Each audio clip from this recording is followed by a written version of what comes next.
Allez, bonjour à tous et bienvenue. On continue le petit document sur le marché de l'immobilier de Time Frank. Je rappelle vite fait, donc on a fait donc la première partie sur le marché notamment résidentiel, des difficultés en 2023, le contexte économique également avec les taux, tout ce qui est marché ancien. Je pense qu'on va pas se répéter. Si vous voulez que je fasse la vidéo, n'hésitez pas à me le dire dans les commentaires. Mais je pense que voilà, j'utilise énormément de sources, on peut pas dire le contraire. Le 9 également, j'ai fait une vidéo via la FPI. Les chiffres se ressemblent, on va dire, énormément. Je pense pas ajouter une valeur supplémentaire en faisant une vidéo sur le marché du 9. Encore une fois, si vous voulez vraiment une vidéo, écoutez, je la ferai, il n'y a aucun souci. Là, je pense qu'il peut être intéressant, ça va être le marché d'investissement. On va voir également de nouvelles perspectives sur cette chaîne. On va en parler étape par étape, on va pas aller trop vite comme d'habitude. Et je vais également rentrer en détail, faire des vidéos un peu plus techniques. Je sais que ça fait moins de vues, mais de temps en temps, c'est bien également d'aller chercher la compétence. Donc prochainement, là, je vais faire une petite vidéo technique sur différents ratios qu'on utilise, notamment dans des foncières, notamment sur des rates, sur des SCPI. Lorsqu'on va commencer à s'attaquer, à lire quelques petits comptes de résultats, on verra ça par la suite, étape par étape. Allez, le marché de l'investissement. Donc on a une baisse qui est marquée au niveau des volumes investis en Europe. Je pense que vous avez compris le pourquoi du comment. Le résidentiel souffre, le neuf souffre. Également aujourd'hui, donc le monde de l'immobilier entreprise, notamment avec les bureaux, souffre également. Par conséquent, on a une baisse de l'ordre d'environ de 50% par rapport à l'exercice de 2022. Encore une fois, c'est une baisse de volume. Au niveau de l'intérêt des investisseurs pour la classe du monde actif, donc le résidentiel, entre nous, le résidentiel, c'est le plus pénible. Une fois qu'on a goûté un petit peu à l'immobilier d'entreprise, l'immobilier donc tertiaire, concrètement, on verra il y a plusieurs classes d'actifs à l'intérieur. L'immobilier résidentiel, c'est ce qui est le plus pénible, entre guillemets. Par contre, c'est ce qui est le plus, on va dire, finançable lorsqu'on a un petit particulier, lorsqu'on a un ménage et on souhaite investir en direct.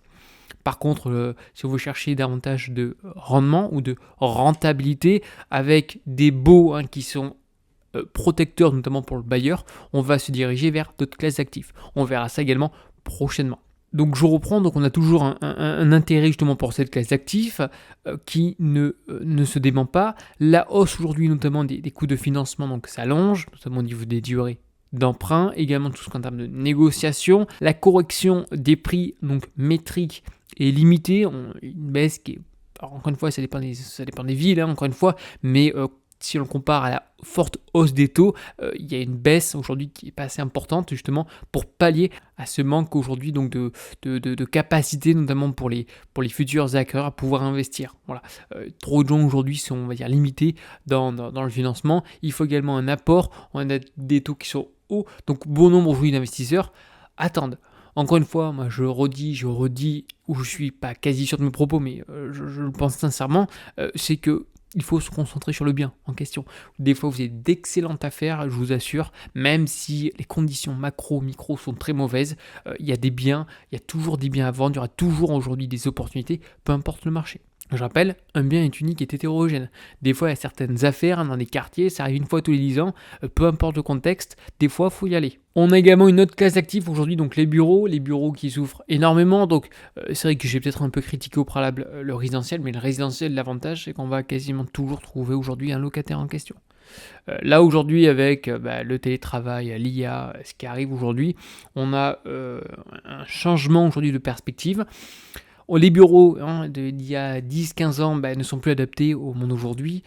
Selon moi, voilà, l'espérance de vie, grosso modo, d'un bureau, c'est 15 ans. Au bout de 15 ans, pour moi, c'est fini. Voilà, faut soit remettre un certain budget, soit faut arbitrer, faut revendre si possible un petit peu en amont pour pas perdre trop de valeur. Mais au bout de 10 ans, voilà, c'est fini. Les bureaux d'il y a 15 ans, on voit une différence qui est notable. En revanche, les bureaux, c'est quand même relativement rentable. Parce qu'on a des entreprises, on a des loyers qui sont quand même excessivement chers si on le compare sur du résidentiel. On a des beaux fermes, enfin voilà, il y a beaucoup de choses en place qui ont mis l'accent notamment sur ces dernières années, bon nombre aujourd'hui d'investisseurs, que ce soit des CPI, des foncières, à investir dans les bureaux. Mais aujourd'hui, au cours des dernières années, progressivement, cette classe d'actifs intéresse de moins en moins aujourd'hui de professionnels. Ceci étant, ou d'institutionnels, ceci étant, il y a toujours une part qui est importante, on a quand même 28%. Comme le mentionne le texte, voilà, donc il y a plus de 20 points en 10 ans. La part des bureaux est ainsi comprise entre 40 à 45% au milieu des années 2010. Par ailleurs, le résidentiel donc, se place juste devant le commerce. Le commerce, c'est 19%, une classe active qui augmente un petit peu. Commerce, je vous conseille d'investir dans du prime, c'est-à-dire dans un commerce très bien placé. Il ne faut pas chercher midi à 14h, hein, c'est l'emplacement, c'est la chose la plus importante dans le commerce. Hein. Voilà. Faites attention également à tout ce qui est copro, parce que généralement, le commerce a une surface relativement importante, donc on va avoir des tantièmes qui vont être important également. Par conséquent, en cas de travaux, en cas de ravalement par exemple, faites attention au règlement de copro parce que vous pouvez payer aujourd'hui avec votre code-part, ça peut être quand même assez cher. Donc faites attention à ce genre de choses. En tout cas aujourd'hui, donc ça continue de rebondir. On a également de belles performances sur l'hôtellerie. Hein. L'hôtellerie, c'est en train de reprendre petit à petit. Aujourd'hui, bon nombre de professionnels se dirigent sur l'hôtellerie. Et on ne parle pas de la logistique. Voilà, moi une classe d'actifs aussi que j'aime bien et que j'aime vraiment, c'est la logistique, tout ce qui est anthropo-logistique. On verra, je vais faire quelques vidéos sur ce sujet là prochainement. Notamment sur les rates en logistique, c'est vraiment ce qui superforme le marché. C'est selon moi les meilleurs types de rates, c'est les rates en logistique, on verra prochainement. On a quelques très belles, on va dire, sociétés en France, hein, comme par exemple Argan, on verra ça par la suite. Si cela encore une fois vous intéresse, n'hésitez pas à marquer dans les commentaires s'il y a des thèmes, des thématiques, des questions que vous vous posez. Voilà, moi honnêtement j'ai du mal à me mettre un petit peu à la place de tout le monde.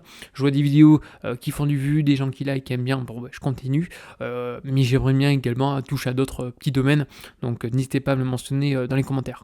On vous remercie en avance. L'année 2023 en tout cas n'a pas bouleversé aujourd'hui donc la hiérarchie donc des différents types de marchés, notamment donc résidentiels. On va voir en Allemagne une foncière qui est relativement connue, c'est Vonovia.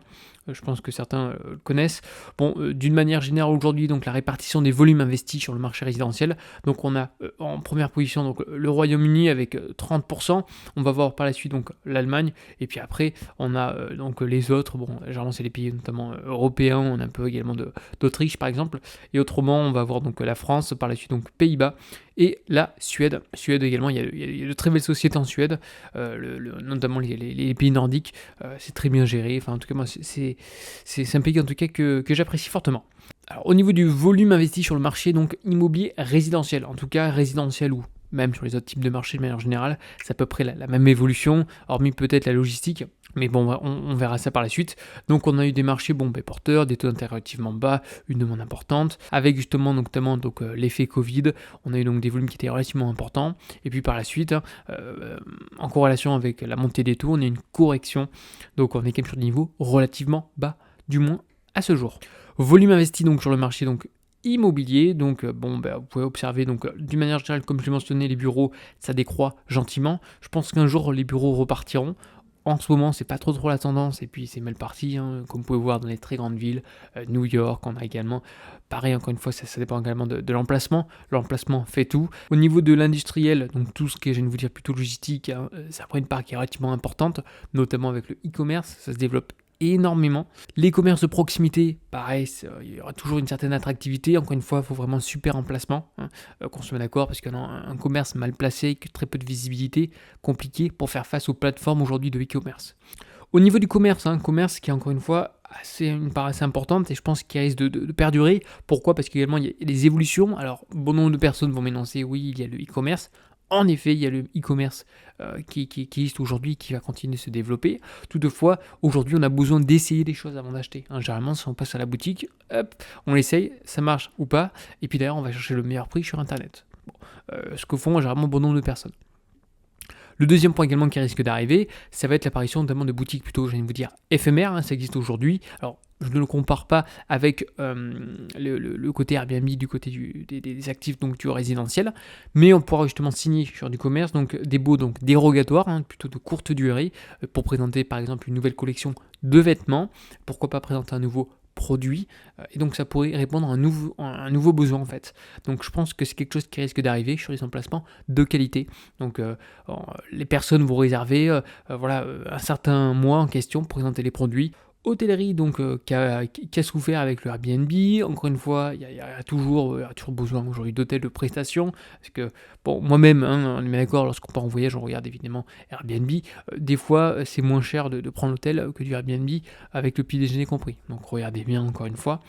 Résidentiel, c'est toujours une part importante, ça reste vraiment la valeur sûre du portefeuille. On n'est pas là pour des rendements exceptionnels, on n'est pas là pour faire de la rentabilité également exceptionnelle, mais ça permet aujourd'hui d'avoir toujours des locataires en place et toujours entre guillemets de percevoir les loyers, ça reste entre guillemets une valeur sûre. Le domaine également la santé, alors il y a pas, mais également il y a l'éducation, hein, j'allais le mettre avec, ça marche toujours, toujours, on est là sur des baux donc professionnels, non pas sur un bail commercial, du moins en général, des petites différences avec le bail commercial. Je crois que j'ai déjà fait 2 vidéos sur ce sujet, donc je la mettrai en haut à droite. Ça date un peu, mais c'est toujours d'actualité. Pareil, encore une fois, l'emplacement fait tout, on est bien d'accord. Place de parking également, ou à proximité de différents, aujourd'hui, transports, donc bus, ou tram, métro, ainsi de suite. 2,6 milliards d'euros donc investis en France, donc le marché résidentiel. On totalise donc 2,6 milliards d'euros en 2023. Pour vous montrer quand même les chiffres, on est quand même sur des sommes qui sont relativement importantes à l'immobilier. Aujourd'hui, quand même, je ne vais pas dire un pilier économique, mais une part relativement importante. On a eu toutefois donc une baisse de plus de 50% par rapport à l'année précédente. On a également aujourd'hui donc des investissements qui sont donc moins importants que les dernières années. Ceci étant, donc sur donc 2023, seule une transaction dépassant donc les 100 millions d'euros fut enregistrée. Donc il s'agit de l'acquisition. Donc bref, je vous laisse lire, il n'y a rien non plus d'extrêmement important, mais c'est juste à titre indicatif. Pour la culture G également. Les VFA également donc, ont un rôle qui est quand même significatif en 2023, représentant 53% du total des investissements.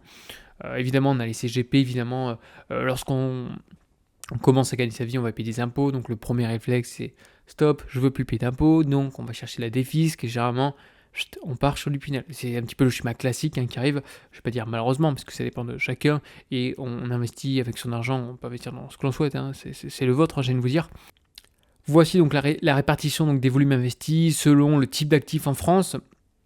Bon, c'est pas compliqué, de toute façon, le résidentiel, grosso modo, c'est 98%, je viens de vous dire, non, quand même pas, mais 90% des investisseurs donc particuliers comme vous et moi, on investit généralement dans le résidentiel. Après, il y a la partie commerce qui est assez intéressante également, du côté des particuliers. Hôtel, généralement, il faut avoir quand même un certain biais, et puis je trouve que c'est un risque qui est quand même assez important. Mais bon, certains également particuliers se lancent là-dedans. Tout ce qui est bureau, généralement, on s'associe plutôt à plusieurs parce qu'on est quand même sur des projets à plusieurs chiffres. Du côté industriel également, ça dépend encore une fois la typologie d'actifs, mais voilà, sur des petits hangars bien placés, on peut très bien également investir là-dedans. Ça reste aussi très intéressant. Encore faut-il avoir le réseau et ce genre de produit. On peut constater surtout, donc c'est être une baisse aujourd'hui donc du bureau. On a également sur les dernières années, ça stagne à peu près sur les commerces à quasiment 18%. Sur de l'industriel, donc on a une petite correction. Moi, je peux vous dire aujourd'hui, pour moi, la logistique reprend. On a quand même les meilleurs rendements. Enfin, on verra ça par la suite. Résidentiel également, ça chute. Et l'hôtel, en ce moment, qui là, même début 2024, bon nombre aujourd'hui donc d'institutionnels se lancent dans l'hôtellerie. Voici donc un graphique sur le volume investi donc en résidentiel. Donc on a des volumes investis donc en milliards d'euros qui sont quand même assez importants. On a eu des pics donc en 2021 aux alentours donc de 7 milliards d'euros et aujourd'hui donc on a une correction, ce qui est normal encore une fois, c'est en corrélation avec les taux d'intérêt en particulier et également donc la part des actifs gérés qui est aujourd'hui quasiment de 40%. Un marché animé par les investisseurs donc domestiques. Alors j'aime pas trop ce terme, mais bon bref, les investisseurs français donc particuliers investissent pratiquement à 90% de l'ensemble des capitaux sur du résidentiel. En général, de toute façon, c'est comme ça que ça se passe, avec déjà tous les vendeurs de formation patati, si tu fais pas un immeuble de rapport, la Love Room, il y a quoi d'autre, du Airbnb, machin truc, voilà. Ils parlent que de l'immobilier résidentiel. Malheureusement, il y a plein d'autres classes d'actifs qui sont intéressantes avec de nombreux avantages. Je vous dis, selon moi, le seul avantage du résidentiel, c'est la demande. Voilà, c'est la demande. Il y aura toujours un petit locataire, un étudiant qui aura besoin de se loger. Point. Le reste, pour moi, c'est pas forcément la classique la plus intéressante, que ce soit aujourd'hui à travers donc les baux, les rendements, la rentabilité. En France, on va quand même chercher aujourd'hui à protéger le locataire. Dès qu'il y a de l'inflation, aujourd'hui, les réels, donc l'indice de référence des loyers, bam, il a été capé. L'ILAT, ça n'a pas été capé. L'ILC, ça n'a pas été capé. Ça dépend encore une fois du locataire que vous avez eu. Mais dans l'ensemble, ça n'a pas été capé. On a de l'ICC. Bref, d'autres classes d'actifs sont intéressantes que j'ai envie de vous faire découvrir sur cette chaîne. Donc n'hésitez pas à me dire si cela vous intéresse. Les foncières ainsi que donc les bailleurs sociaux aujourd'hui profitent du marché, enfin surtout donc les bailleurs sociaux qui vont chercher aujourd'hui, comme on l'a vu précédemment via la FPI, sur de l'acquisition, ils vont faire la croissance aujourd'hui pour récupérer donc les logements collectifs, on est bien d'accord. On trouve également donc des investisseurs plutôt privés tels que les grandes fortunes et les family office, ou on a également les SI familiales. On verra également, si ça vous intéresse, je ferai une vidéo sur les family office, SI familial, enfin voilà, il y a tellement de vidéos, n'hésitez pas surtout à me dire ce que vous souhaitez. Ils ont été donc moins exposés, notamment au divertissement de ces conditions de financement, parce que généralement, on a toujours une poche de liquidité, on va faire un arbitrage, et on a un avantage. Contrairement aux petits particuliers, ben voilà, c'est quand même difficile aujourd'hui de sortir du lot parce que voilà, les salaires médians moyens, bon voilà, on tourne tous à peu près sur le même salaire, à part bien sûr une petite fourchette qui soit très haut, soit la petite fourchette du bas. Mais d'un côté, lorsqu'on est sur des SCI familiales avec des budgets qui sont quand même conséquents, ou même la family office, on a vraiment un patrimoine, bon ben tout de suite on fait la différence. On a également une partie donc, qui sont des investisseurs notamment étrangers, de l'ordre d'entre 10 à 15%, qui sont surtout donc, en région parisienne, également le territoire donc métropolitain à 45%. Donc soit on est sur Paris généralement, soit on est sur le sud-est, je ne vais pas vous mentir. On a également aujourd'hui donc l'acquisition, donc on a également des fonds, donc notamment donc le fonds Ares Management sur du co-living. On va également en parler, co-living qui prend une place de plus en plus importante. On a également de gros fonds, les gros fonds qui sont connus, on va voir par exemple Blackstone également, qui est une part qui est relativement importante, ça se compte je ne sais plus combien, milliards d'euros d'immobilier. Pareil, si ça vous intéresse, on pourra faire éventuellement une vidéo. La répartition donc, des volumes investis en 2023 sur le marché résidentiel géré en France par typologie. Donc on va voir donc, de la résidence donc, senior. Bon, évidemment, avec ce qui s'est passé, différents scandales, on va freiner un petit peu les résidences seniors. Encore une fois, il y a différents types de résidences seniors, on ne va pas entrer dans le détail. On va également voir les résidences étudiantes. Ces deux classes d'actifs, faites attention aux charges, c'est hyper important. Bon nombre de personnes, des fois, vous évoquent donc le rendement. Bon, en général, c'est brut en plus. Mais derrière, on a des charges qui sont juste hallucinantes. Donc, faites attention lorsque vous investissez sur ce type de classe d'actifs. Pensez à regarder les charges, encore une fois. Les annexes comptables, notamment copro, c'est des choses hyper importantes. J'ai déjà fait 4 vidéos sur ce sujet. N'hésitez pas à les voir, c'est hyper important. Et on va voir plus la moitié sur du co-living, donc ça commence à être un peu la mode. Alors il y a des avantages, des inconvénients.